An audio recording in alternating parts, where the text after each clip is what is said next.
FM Suara Budaya Lampung.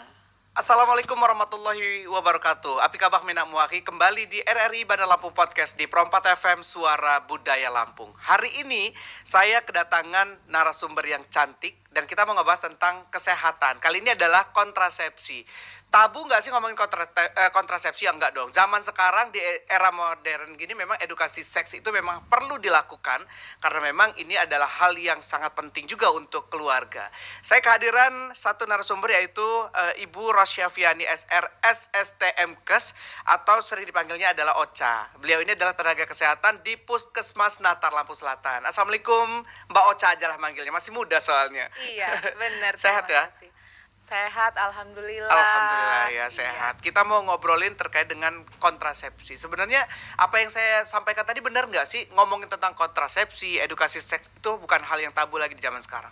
Benar sekali ya Mas Medi. Karena kontrasepsi, kesehatan reproduksi, tentang edukasi seksual itu sangat penting. Karena kalau kita anggap selalu tabu, yang ada generasi khususnya anak-anak zaman sekarang merasa tidak penting atau diabaikan. Jadi nanti malah tidak tahu, karena tidak tahu malah terjadi suatu kesalahan. Dengan kita biasakan dibahas, diberikan pendidikan sejak dini, mereka punya bekal lebih paham sehingga tahu mana yang dilarang, mana yang tidak baik, mana yang bisa dilakukan yang sesuai dengan kaidah kesehatan tapi ya. Betul. Gitu. Oke. Kalau selama ini mungkin masyarakat juga sudah mulai paham lah tentang kontrasepsi. Ya. Namun mungkin Mbak Ocha bisa disampaikan dulu sebenarnya jenis-jenis kontrasepsi itu seperti apa sih? Oh iya.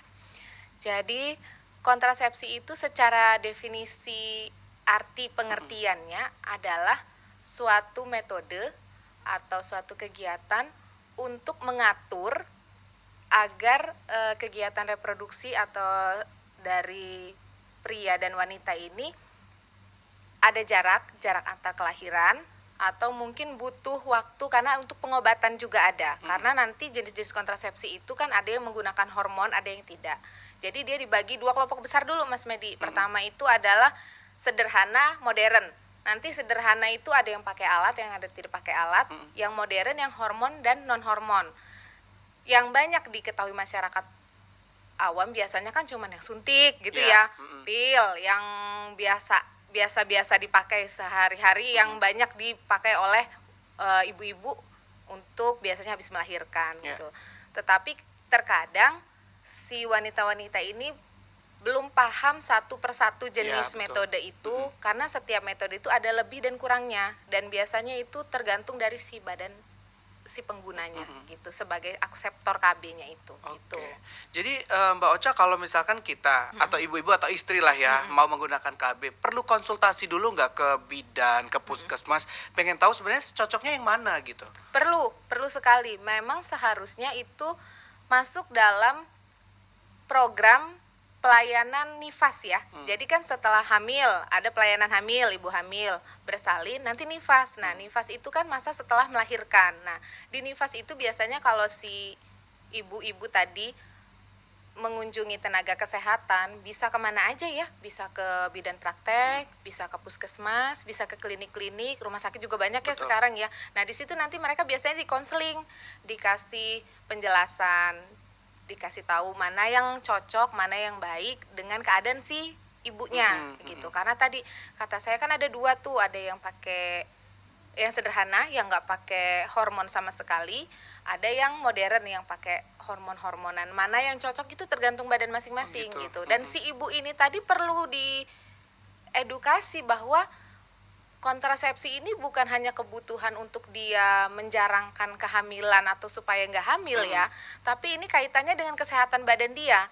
Kan dia nih yang punya badan, yang hamil yang ngerasain dia, ngelahirin yang ngerasain dia. Apakah nanti badan dia udah siap untuk hamil lagi atau tidak, itu kan yang taunya dirinya si ibunya, bukan si suaminya. Nah, jadi saat si ibu bisa menyampaikan bahwa oh saya ini butuh KB dulu karena tubuh saya butuh istirahat dulu.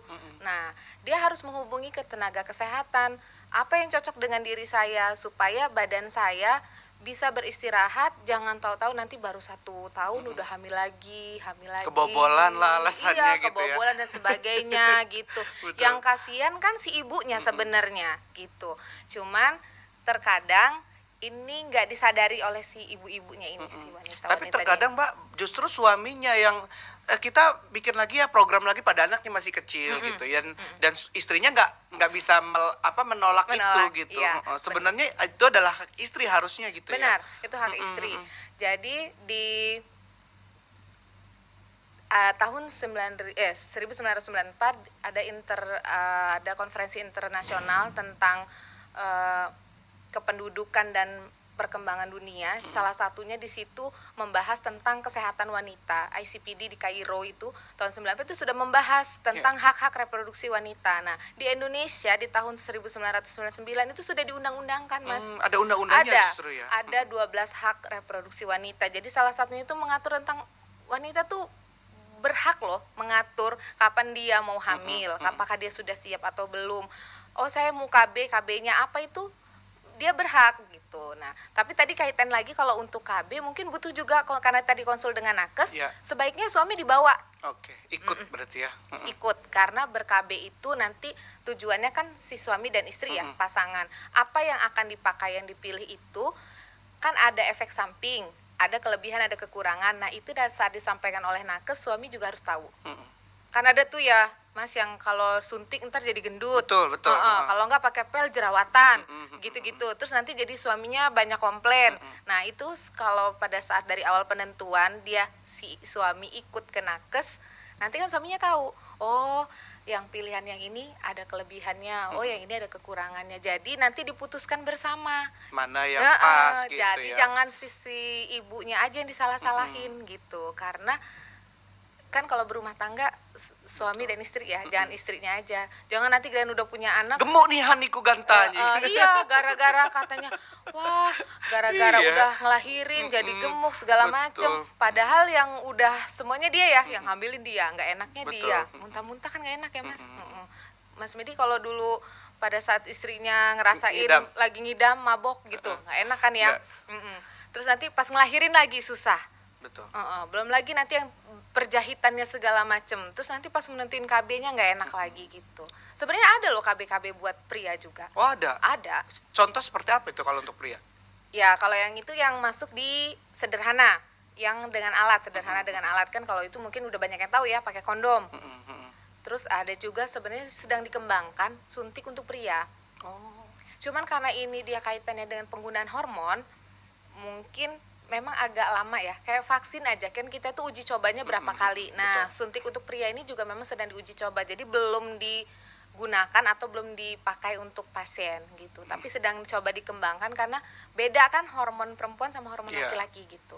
Betul. Berarti sekarang adalah kalau misalkan mau menentukan kontrasepsi apa yang cocok, suami istri harus datang. Gitu, ikut. Betul. Jadi tanggung jawab bersama. Betul, tahu positif negatifnya apa gitu Iya. ya. Oke, Mbak Ocha, kemudian kalau kita atau istri mau yang menggunakan alat KB tadi, jeda setelah melahirkan kapan nih bisa menggunakan alat kontrasepsi tadi? Waktu terbaik ya. Betul. Waktu terbaik kapan wanita memutuskan untuk memilih jenis kontrasepsinya.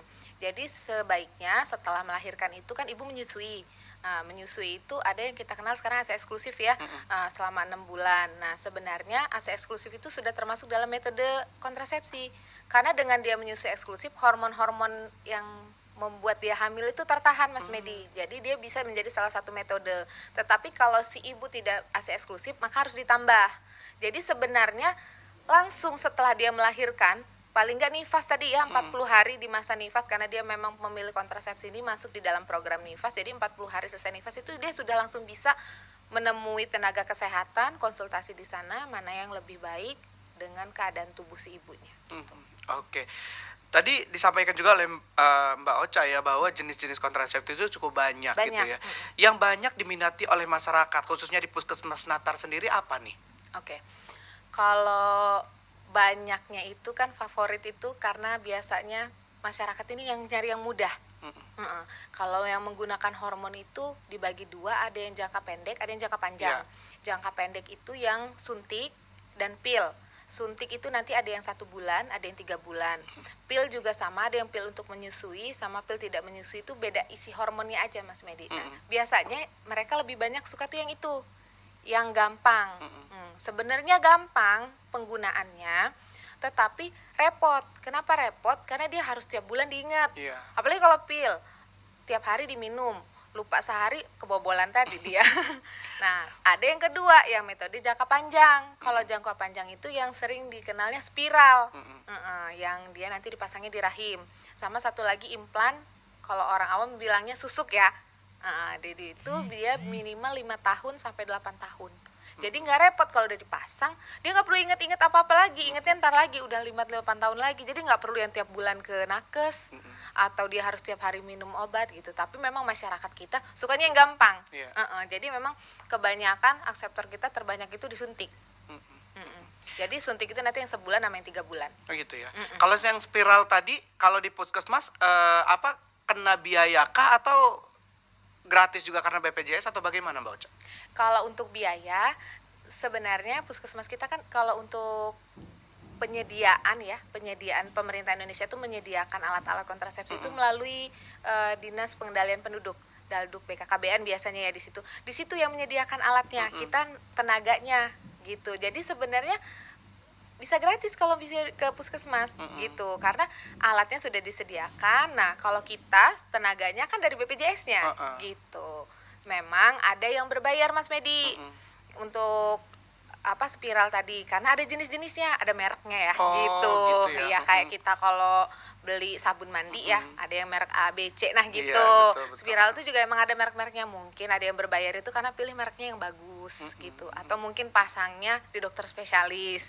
Iya gitu, karena mau beda merek biasanya beda lamanya, beda lama tahunnya itu.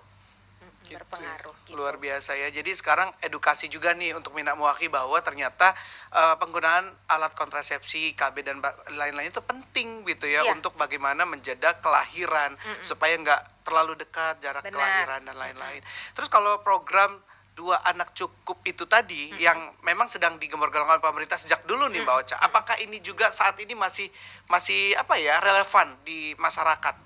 Masih ya. Kalau sebenarnya sampai sekarang slogannya masih tetap yang 2 anak cukup. Cuman untuk yang saat ini karena kita segregasi ya, karena yang di negara-negara maju yang terjadi kan sekarang sedang penurunan angka kelahiran. Tapi di Indonesia belum. Jadi kita masih tetap yang 2 anak cukup, masih diterusin. Karena kaitannya angka kelahiran kita tuh belum turun Mas Medi, masih tinggi. Angka kematian ibu di Indonesia pun masih termasuk yang tertinggi ya di daerah di benua Asia gitu. Jadi masih kita dengan 2 anak cukup, dan tambahannya tuh 2 anak cukup dan berkualitas gitu. Anak cukup dan kualitas. Ya, kaitannya kenapa tadi kita harus tambahkan dengan kontrasepsi supaya dijeda. Nanti kaitannya lagi dengan yang lagi hits sekarang, stunting ya. Betul. Mungkin Mas Medi pernah dengar. Jadi kenapa sih harus dijarakin? Kenapa sih harus berkualitas? Kaitannya supaya si orang tua ini bisa satu persatu menyiapkan anak ini berkualitas, mencegah stunting. Itu lagi program hitsnya banget itu juga, karena kaitannya tadi itu. Makanya stunting juga dimasukkan ke Dinas Pengendalian dan Penduduk BKKBN. Kalau di Lampung Selatan sendiri, khususnya di Natar, bagaimana stunting ini? Apakah ada juga atau alhamdulillah yang kena kejadiannya? Alhamdulillah ada. Ada juga ya gitu. Penyebabnya apa sih sebenarnya itu Mbak Ocha? Nutrisi kan. Kalau stunting itu kan kaitannya Gizinya, gizi. Kaitannya dengan gizi. Nah tadi dengan kita menjeda menggunakan kontrasepsi, kita menjeda ya, kalau punya anaknya 1 dulu, pelan-pelan 2, ada jedanya. Kan enak nih orang tua menyiapkannya kebutuhannya. Nah, gitu. Kalau dia tretet nih, mohon maaf ya, setahun lahir, pritil-pritil, kecil-kecil gitu kan, mau beli susu 3-3-nya kan nggak kebeli, otomatis kan, apalagi kalau dengan kemampuan orang tuanya yang mungkin ya cukup aja, yang bekerja cuma salah satu, yang satunya nggak bekerja. Nah gitu, kaitannya kenapa stunting itu dimasukkan juga untuk mendongkrak itu tadi, supaya kontrasepsinya digalakan, terus angka kelahirannya ditekan, supaya angka stuntingnya juga kecil. Jangan sampai generasi kita yang akan datang ini bukan cuma bagus secara fisik ya, tapi juga kualitas. Karena stunting itu nanti kaitannya juga sama IQ, Mas Medi. Baik, Mbak Ocha, kita kembali ke kontrasepsi tadi. Kalau di Puskesmas Natar ada jadwal khusus nggak sih kapan dilaksanakan untuk kontrasepsi ya? Betul. Kalau di Puskesmas Natar kita sesuai jam pelayanan. Jadi dari Senin sampai Sabtu silahkan datang ke kita dari jam 8 sampai jam 1 siang. boleh. Nanti kita ada BP umum. Kita di Natar tuh banyak Mas Medi, ada dari pelayanan umum untuk berobat dan sebagainya, gigi ada, konseling untuk gizi dan kesehatan ibu dan anak ada. Jadi silahkan aja datang di jam pelayanan kita dari jam 8 sampai jam 1. Nanti ketemu sama ibu-ibu bidannya, nanti dikasih sama konselornya, diberi pengetahuannya dulu tentang berbagai macam metode kontrasepsi ya, baru nanti diputuskan bersama gitu. Oke, yang terakhir barangkali untuk Mina Muwaki, ada pesan nggak sih Mbak Ocha kepada ibu-ibu di luar sana atau suami-suami di luar sana yang saat ini masih agak takut nih terkait dengan kontrasepsi atau KB dan lain-lain, sehingga mereka tetap tidak menggunakan, mohon maaf kalau berhubungan intim mungkin dikeluarkannya di luar gitu ya, masih takut karena KB tadi. Melalaikan kali ya Mas Media, bukan melupakan, mereka tuh melalaikan, anggapnya sepele, terus ujungnya taunya udah kebobolan. Betul. Baru abis kebobolan ngerasanya penting. Nah iya gitu. Apa pesannya, silakan? Kalau pesannya sih sederhana aja gini, bahwasanya rumah tangga itu bukan tanggung jawab salah satu pihak. Jadi bukan tanggung jawab suami aja, bukan tanggung jawab istri saja, tapi tanggung jawab suami dan istri, termasuk dengan kesehatan di dalam rumah itu, baik itu kesehatan si ibu bapak maupun anak-anaknya. Supaya ibunya, anak-anaknya selalu sehat, ibunya harus sehat dulu. Supaya ibunya sehat, bapaknya juga harus support ibunya supaya sehat. Jadi jangan sepelekan masalah kesehatan, aturlah, rencanakanlah bagaimana keluargamu akan berjalan. Jadi bukan cuma sekedar anaknya 2, tapi kalau bisa direncanakan juga duanya itu bagaimana. Jadi bermutu dan berkualitas. Jadi jangan sepelekan kontrasepsi, jangan kebobolan dulu baru ngerasa penting. Jadi setelah memang kita merasa, oh ini saya sanggup hamil, oh saya ini sanggup melahirkan, baru kita tentukan. Jangan kebobolan gitu. Jangan nggak sengaja. Rencanakanlah supaya keluargamu berkualitas. Betul. Keluarga berkualitas itu penting. Bagaimana nanti kita memberikan pendidikan kepada mereka dan lain-lain. Bukan hanya untuk melahirkan dan membesarkan saja cukup, tapi banyak yang harus kita urus untuk anak-anak kita. Oke, Ibu Ros Yafiani SR SST MKes, terima kasih ya sudah hadir di hari ini. Mudah-mudahan edukasi yang diberikan ini bermanfaat. Dan jangan lupa terus saksikan podcast di RRI Playgo. Jadi unduh aplikasi RRI Playgo sekarang dan langsung pilih Pro 4 untuk menyaksikan podcast-podcast dari penyiar-penyiar Pro 4 RRI Bandar Lampung. Terima kasih. Wassalamualaikum warahmatullahi wabarakatuh.